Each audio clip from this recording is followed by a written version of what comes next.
as a young professional, when I started my career, for me, there was no other way to create an impact but to either demonstrate in the streets or, work with an NGO. Everything else was not really impact. It was just lip service. And I realized, so many years later that was absolutely not true. There are different pathways.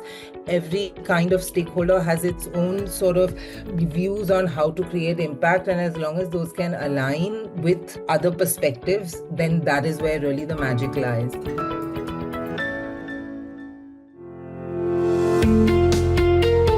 Hello and a warm welcome to a very special podcast, Unusual Suspects. I'm your host, Gaurav Chaudhary. This is a series about unraveling stories of entrepreneurs, investors, and businesses and professionals, and of course, philanthropists who are disruptors, yet not in your face. Their disruptions have consistently delivered on the purpose and the mission they've embarked on. The values are as strong as the mission. Unusual Suspect streams on Earshot.in, Spotify.com, Apple Podcasts, YouTube Music, YouTube, moneycontrol.com, and a host of other podcast streaming platforms and directories. Welcome to the third season of Catalyzing Change, The Power of Philanthropy, a podcast series that also goes on moneycontrol.com in collaboration with GivingPi, India's first family-focused philanthropy network. As philanthropy in India evolves, a new wave of giving is emerging, one that prioritizes collaboration, trust-based models, and long-term systemic change. This season, we turn our focus on gender and philanthropy, exploring how strategic giving can advance equity and empowerment for all genders. Through conversations with leading philanthropists, change makers, and sector experts, we will uncover what it takes to drive meaningful impact where philanthropy can step in to bridge critical gaps and how collaboration can accelerate progress. Each episode will spotlight a different facet of gender-focused giving. In this episode, we explore how corporate philanthropy can advance gender equity initiatives in India, along with the opportunities and challenges associated with it. I'm delighted to have Gayatri Divecha, a seasoned professional with more than 15 years of experience in the development sector, encompassing roles in academia, the private sector, and non-profit organizations. She has held significant positions at the Godrej Group, including Head of Sustainability and Corporate Social Responsibility, or CSR. Her work spanned across 4 key pillars: skills that empower, health and well-being that protects, influence sustainable consumption, and lead in sustainability action. Welcome, Gayatri. It's a pleasure to have you with us for this show. Thank you, Gaurav. It's a pleasure to be here. Gayatri, let's start off with a very context-setting kind of a question, which is essentially about your journey and through which we can zoom in and zoom out about the broader work, the area, the universe of corporate social responsibility. But if I may ask you, what inspired you to focus on social impact specifically through corporate philanthropy? And how did your journey in this space begin? Was there a specific aha moment or a wow moment that kind of triggered you to take this path? And how did it all begin, Gayatri? Well, thanks for that question. There have been several aha moments, honestly, and that's been a privilege and a gift to have. I think choosing to build a career in the social impact and development space was something that was basically a privilege of how I grew up. My mother used to volunteer at a bunch of orphanages, etc., and would take us, me and my brother, with her on some days while we were growing up, either on school holidays and so on. And so, it was always within my frame of understanding of the world around me that there are people who are less fortunate than I was, and that there is a positive difference that I can choose to make should I want to. And then, as luck would have it, I grew up in a building in Powai where Preeti Patkar, the founder of an organization called Prerna, happened to be our neighbor. And when I turned 18, I wanted to take a gap here. And, my parents were absolutely not for this idea, and they said, why don't you go speak to Mrs. Patkar and get a sense of what something useful you can do for the world instead of, traveling around the country aimlessly. And so that's what I did. I, went to Mrs. Patkar. She put me to good use at Prerna, and that is what opened up, this whole world of development for me. That there is so much to do to create the world that we wish to live in.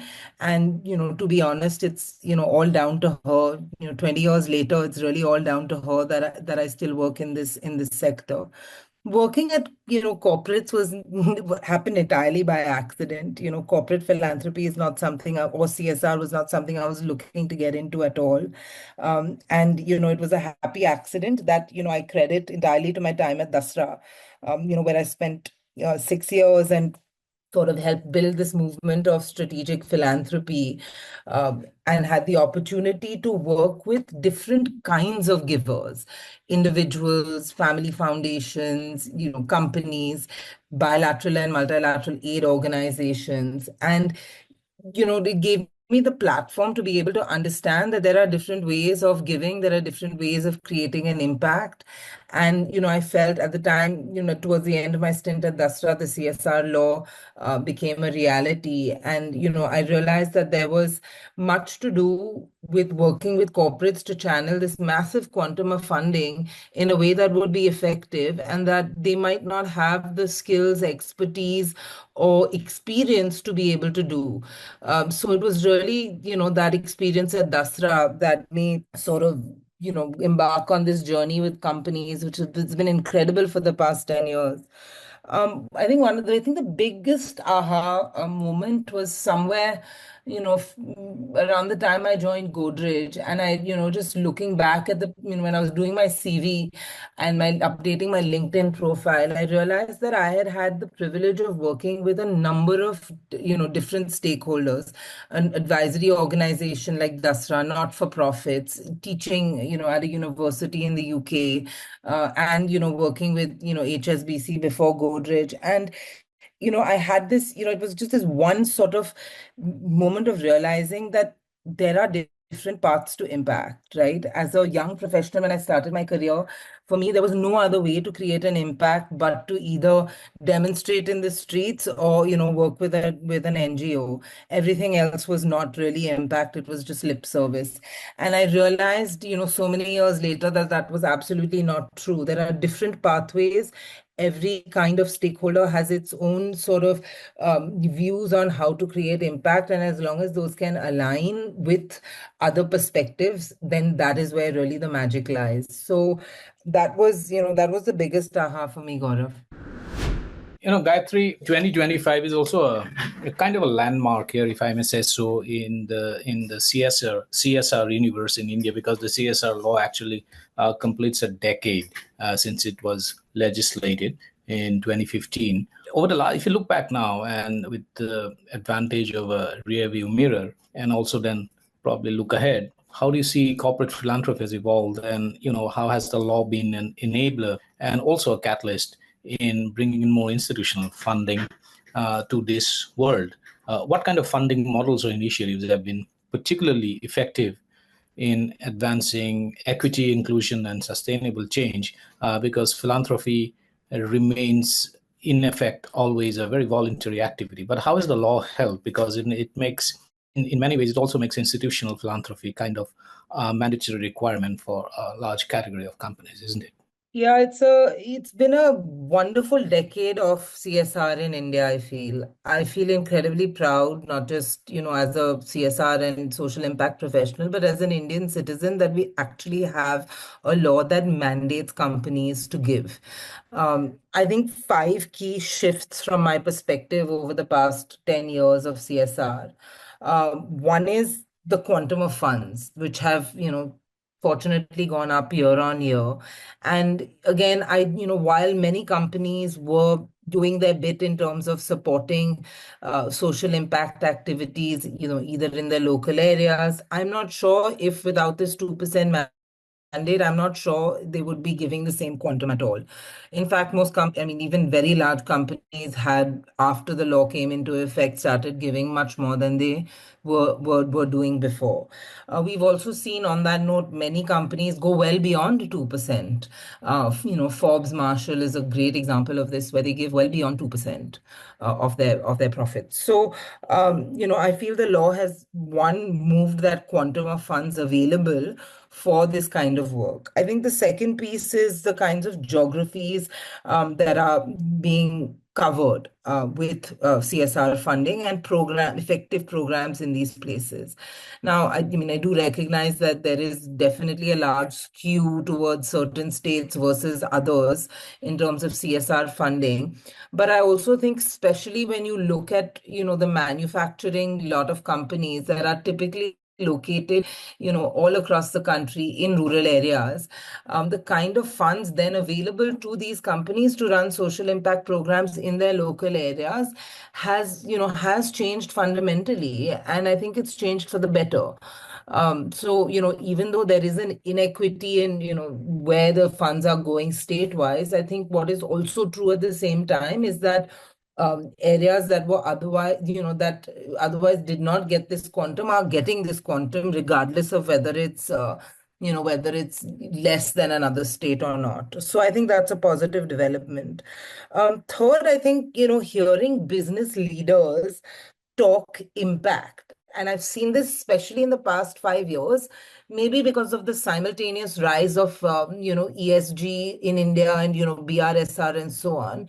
But to hear business leaders who one would otherwise assume, happy to just sign a check, even if there's a relatively small CSR budget, like, a crore or two a year, they're happy to just sign a check and give it away or put it in a fund. We're seeing more and more business leaders now actually say, no, this is not how we want to do it. We'd like to see, some sort of long-term impact that we create and work backwards from there on interim milestones and goals, and really measure these things in a meaningful manner, not just, sign a check because because we have to. So that's been, again, really positive to see. I think the fourth area has been, and that, to my point earlier, especially in the last 5 years, has been the increase in alignment between ESG and CSR. And I think that, I can double click into this a little more if you like, but I think that that has been something that, if done authentically and effectively, is something that's extremely powerful. We've seen companies take on CSR funding focus areas that are linked to their ESG goals. I'll be honest to say that it doesn't always pan out as, authentically as one would like to see. Nor is it always very effectively delivered in terms of, the kinds of investments required in monitoring and, auditing and so on. But that being said, I think there's a lot of scope to sort of deepen ESG impact and use CSR funds to do so. Obviously beyond the boundaries of one's business, because you can't use CSR on business activities. And then I think the last piece that has definitely shifted, and I think it's a bit of a double-edged sword, is regulation. The law started off very broad, giving companies a lot of leeway to do CSR in the way that they thought fit. Now, understandable that some things are sometimes too ambiguous, and, companies need more direction, and there may be some that are not, really implementing the law in its spirit, entirely, which is obviously of concern, and I feel regulation should look into that. But I also feel in some cases we've become a little too over-regulated on CSR. And in some cases it can be counterproductive. I think a good example of this is, the CSR law mandates that, multi-year program is 1 + 3 years, one being the year in which it was approved, and 3 years being, the implementation. But honestly, to see a program have impact in 4 years, is really cutting it very fine. Some of the most impactful government programs specifically polio, the work of NACO, have run for years and years. Even NABARD with its watersheds. These are programs that last, in one geography for a minimum of 5 to 6 years. So, I feel that companies tend to follow the letter of the law. And if we're saying it's 1 plus 3 years, I think that there's room to sort of clarify that if successful, programs can also run longer than that, and that there are ways to do that. So that's my take really on the shifts, the key shifts in CSR over the past 5 years. I think an emerging area is what you brought up on equity and diversity. With more and more companies having DEI goals and prioritizing DEI, I think there's a growing realization that, especially if we want to hire, communities that typically are not represented in the workforce, that there's a need to invest in creating an enabling context for these folks to be able to then join, a large company. And those sorts of investments from a CSR perspective, whether it's for women in STEM related careers, or, the LGBTQ community, or people living with disabilities, I think are extremely important, because it's not just by having a goal of X% representation that suddenly, these people are going to show up. We have to invest in breaking the systemic barriers and cultural barriers that have kept folks who have been excluded out of the mainstream. And CSR is a good way to do that, bringing together DEI goals as well as social impact goals. I hope that answers your question, Gaurav. Absolutely, Gayatri. It's very interesting that you talk about ESG and the lines kind of merging between CSR and ESG. But I have a small comment to make, and rather would like to know your views. And that's also a good segue into the next question, is also on the challenges, which I'll come to it in a bit. But on ESG, it's a good thing that ESG has become far more mainstream now than it was, say, about 10 years ago. But there's also a lot of reports about greenwashing in the name of ESG, because there's a lot of fund coming in, but there are reported instances where ESG funds are actually going on to activities and programs and areas which are actually has got nothing to do with ESG. In that context, do you have a view on that, Gayatri? Yeah, thank you for this question. It's one of my favorite ones, and it's an area that I love talking about. So do cut me off if you feel necessary. You're absolutely right. With the rise of ESG, there's also been the rise of greenwashing, and I don't think we should, shy away from calling it out.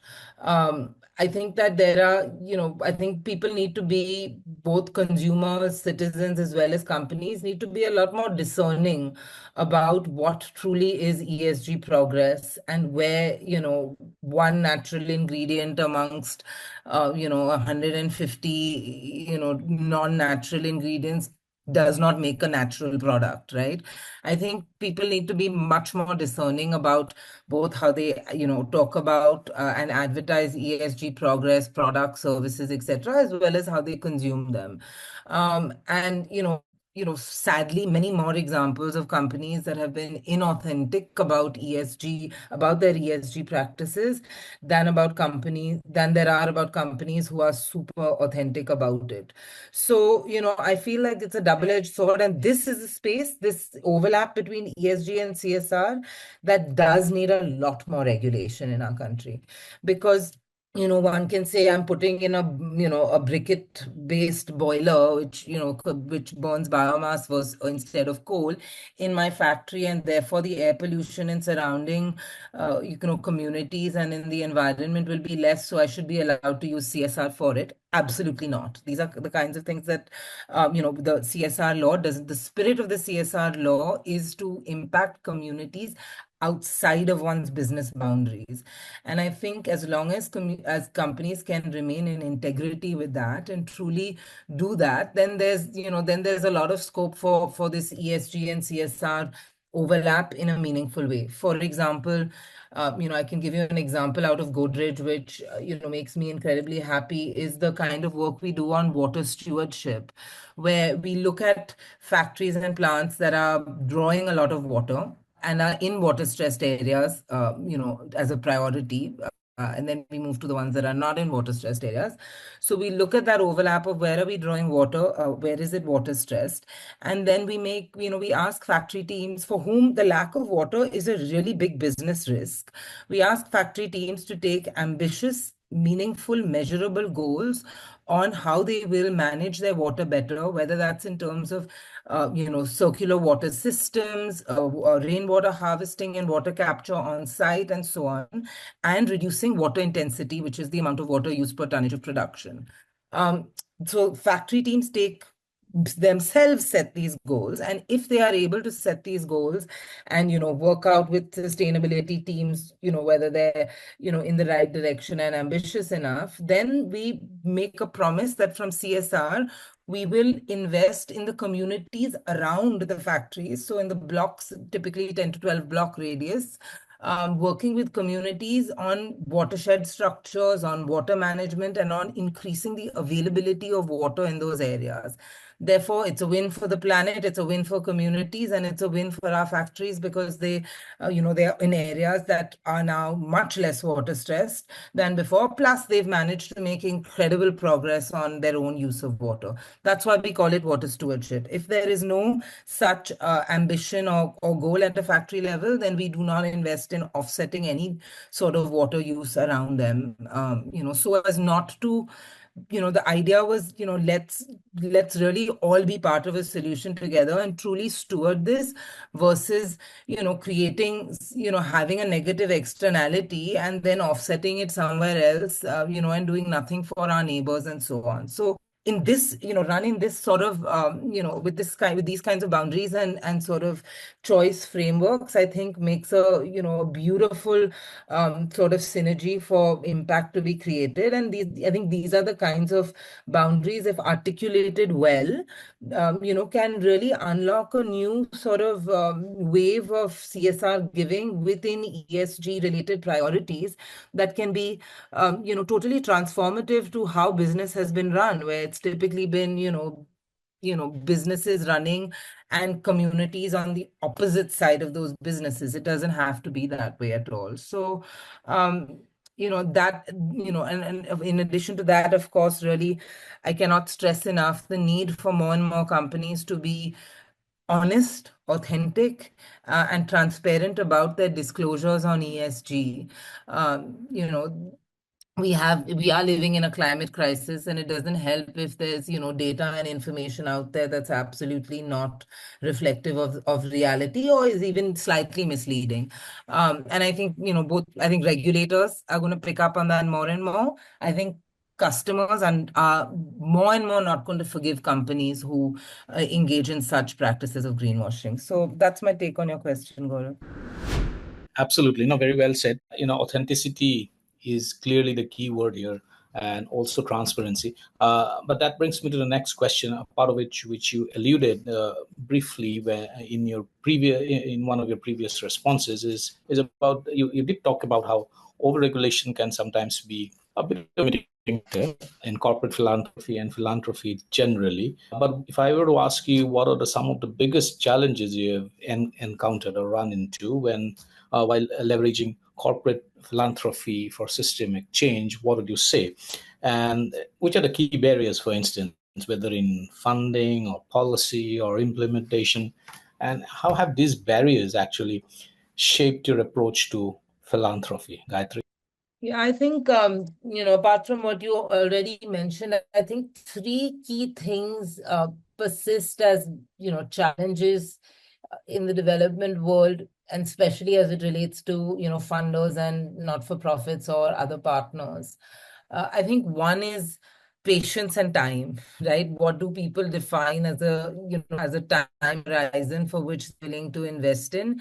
Typically, that is much shorter for a CSR function than it is for, let's say, a foundation or, a multilateral aid agency. I think on the, implementation side of the time question, what is it going to take? We don't always have a lot of clarity. I think it's a human trait to be able to, to sort of want to hope that a program will take 2 to 3 years to succeed, and not really think through all of the challenges and what is the worst case scenarios that we could encounter and sort of buffer for them. I'm of the view that it's, better to underpromise, over deliver on this question of time. So, and, there's, the Stoics had this practice of thinking of anything, any sort of future scenario by first looking through, what are all the possible things that could go wrong. And I don't think we do that enough. And I think that's at the root of, having totally different expectations on what amount of time is it going to take for investment in something, and what should we be looking at different milestones to know whether, we're on the path there or not. So I think time, like total misalignment in, time sort of horizons and expectations is a big one. The other thing, I believe, and it's not the fault of any one kind of stakeholder. I think all actors in the space need to look at it a bit more seriously, is cost. What is it actually? What is the true cost of making X impact? And, there's enough organizations that have huge years of experience and vast experience in, in running different kinds of programs and in creating different kinds of outcomes. Do we know what it takes, as a fully loaded cost, right? From everything from, you know, actually running the program to obviously things like salaries and so on, but also administration, investments in organizational growth, the kinds of investments that the organization will have to make in finding other funders and so on and so forth, in building government partnerships, etc. I don't think, we hear a lot about, philanthropy or CSR, or, funders are not willing to fund the true cost. While that's true, I think it's also true that, I mean, not all funders, but it is largely true. I think it's equally true that not all organizations can actually come up with what is the true cost. And I think we as funders, as funders, we definitely have a responsibility somewhere in working with our partners, whether they're governments, not-for-profits, social businesses, whatever, in figuring out what are these true costs and putting that information out there in the public domain so that others can, sort of learn from them, so we can have benchmarks and so on. And I think similarly on the implementation side, we really need to be thinking more deeply about what are these costs and investing, identifying who are the partners that can help us with this, which are the funders who will be patient enough to help us come up with this, and have the appetite to fund it. So I think there's a lot of work required by all stakeholders on this. There are, I can think of a handful of examples of organizations that I have worked with, either within the sector or, on the other side representing a funder, that have actually been able to come up with a fully loaded true cost of creating an impact, in whichever, area they're looking to do that. So, time, cost, and, I think the third thing is what it really takes, to build a partnership. Um, which is just, I mean, we think that somebody wants to make an impact and has a goal, and somebody has funds, and that makes a partnership. It's not true at all. I think that, similarly, we think governments have, that's their responsibility to run, education in schools, and therefore they are open to anybody who's willing to fund the improvement of the quality of that education. It doesn't work like that at all. We underestimate how much time, effort, and sort of trust building goes into building effective partnerships, and that they are a give and take. We tend to, again, human nature, right? We tend to go with our list of this is what we want out of this partnership, and we're not willing to budge on these items. But that does not at all, a successful partnership make. And I think, really understanding that sometimes, you have to give a lot to get a little. And that's okay, because it's at another point it's probably going to work the other way around, where you're receiving a lot and giving very little. And that's the nature of all relationships, really, in society, whether it's commerce and trade, or interpersonal relationships. So I think the work on really building trust-based partnerships that are not equal but equitable is really a key. Absolutely, Gayatri. Very well said and nicely put. And it brings me to the final question. It appears to be a general one, but every guest that I have asked this question have given their own insights and perspectives on it. Is if you look at it at 2047, when we complete 100 years of independence, what shifts do you think are necessary to corporate philanthropy to create long-term impact for advancing gender equity? Because by the time we complete 100 years, I don't think we should be talking about gender equity in the manner that we are doing now, because that should cease to be a challenge ideally. So what kind of key trends or innovations excite you for the future in this space, Gayatri? Oh, lovely question. I'd actually like to say that, when India reaches 100, I have less of a goal or a wish from corporate philanthropy on gender equity, where what I really have a hope and wish for, and maybe even a challenge, is for corporates on gender equity. I would hope that, we see many more leaders of companies, of large and small, at the very top of the corporate hierarchy, who are not men. And that would make me incredibly proud, because that would also mean that companies they've really put their money where their mouth is, right, in terms of delivering on these DEI goals, that they've walked the talk. And one way in which they would have done that would be perhaps, using CSR funds to create, better ecosystems. But, really for me, the proof of even, any kind of philanthropy, any kind of work on equity, is in who do we see out there representing companies. And if that looks totally different from what it is today, that would make me incredibly happy to see. Absolutely, Gayatri. Thank you so much for sharing your deep insights and perspective on a range of issues, from the evolution of corporate philanthropy and what's your view about the future and how you envision it and the challenges, and also, of course, the double-edged sword that we are seeing in the challenges as well as also in the emerging world of ESG, and also flagging what needs to be done. Thank you so much, Gayatri, for taking the time out and dropping by to have this conversation with us. Thank you, Gaurav. Thank you for having me here. I've really enjoyed this.